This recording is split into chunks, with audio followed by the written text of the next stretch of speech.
ಧೈರ್ಯ. ಮಾನವನು ಹುಟ್ಟಿದಾರಭ್ಯ ಎಲ್ಲದಕ್ಕೂ ಭಯಪಡ್ತಾ ಇರ್ತಾನೆ.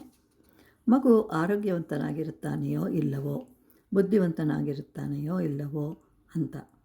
ಮಗುವನ್ನು ತಾಯಿ ಎತ್ತಿಕೊಂಡರೆ ಆ ಮಗು ತಾನು ಬೀಳುತ್ತೇನೆ ಅಂತ ಹೇಳಿ ಭಯದಿಂದ ತಾಯಿಯ ಸೀರೆಯನ್ನು, ಕೂದಲನ್ನು ಗಟ್ಟಿಯಾಗಿ ಹಿಡ್ಕೊಳ್ಳುತ್ತೆ.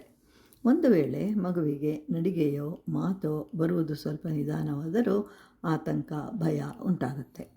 ಆ ಬಳಿಕ ಶಾಲೆಯಲ್ಲಿ ಸೀಟು ಸಿಗುವುದೇ ಎಂಬ ಭಯ, ಸಿಕ್ಕಿದರೆ ಹೇಗೆ ಓದುವನೋ ಎಂಬ ಭಯ, ಓದಿದರೆ ಕಾಲೇಜಿನಲ್ಲಿ ಸೀಟು ಸಿಗುವುದೋ ಇಲ್ಲವೋ ಭಯ, ನಂತರ ಕೆಲಸ ಸಿಗುವುದೋ ಇಲ್ಲವೋ ಎಂಬ ಭಯ.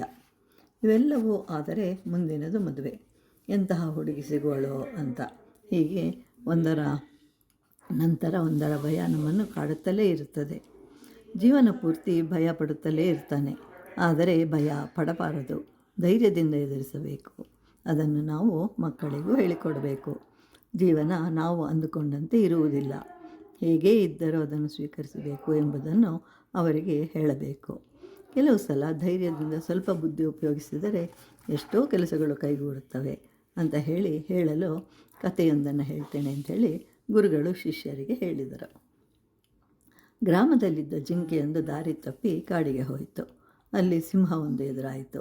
ಕೂಡಲೇ ಜಿಂಕೆಯು ತನ್ನ ಪ್ರಾಣವು ಹೋಯಿತಂತೆ ಭಾವಿಸಿತು. ಆದರೆ ಆ ಸಿಂಹವು ಕ್ಷಣಕಾಲ ಜಿಂಕೆಯನ್ನೇ ನೋಡುತ್ತಿತ್ತು. ಆ ಒಂದು ಕ್ಷಣದಲ್ಲಿ ಜಿಂಕೆಗೆ ಹೋದ ಜೀವ ಬಂದಂತಾಯಿತು. ಸಣ್ಣ ಆಸೆಯೊಂದು ಮನದಲ್ಲಿ ಚಿಗುರಿತು. ಆಗ ಸಿಂಹವು ಜಿಂಕೆಯನ್ನು ಕುರಿತು, ನನ್ನ ಕುತ್ತಿಗೆಯ ಸುತ್ತಲೂ ಕೂದಲಿದೆ, ಆದರೆ ನಿನಗೇನು ಕೇವಲ ಗಡ್ಡ ಮಾತ್ರ ಇದೆ ಅಂತ ಹೇಳುತ್ತೆ.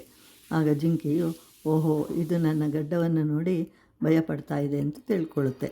ಆ ಕೂಡಲೇ ಮಿಂಚಿನಂತೆ ಉಪಾಯವನ್ನು ಆಲೋಚಿಸಿ, ಇದುವರೆಗೂ 100 ಹುಲಿಗಳನ್ನು ತಿಂದಿರುವೆನು, 25 ಆನೆಗಳನ್ನು ಭಕ್ಷಿಸಿರುವೆನು, ಆದರೆ ಇನ್ನೂ ಒಂದು ಸಿಂಹವನ್ನೂ ತಿಂದಿಲ್ಲ.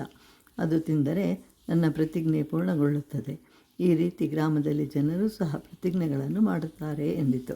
ಕೂಡಲೇ ಸಿಂಹವು ಹಿಂದೆ ಸರಿಯಿತು.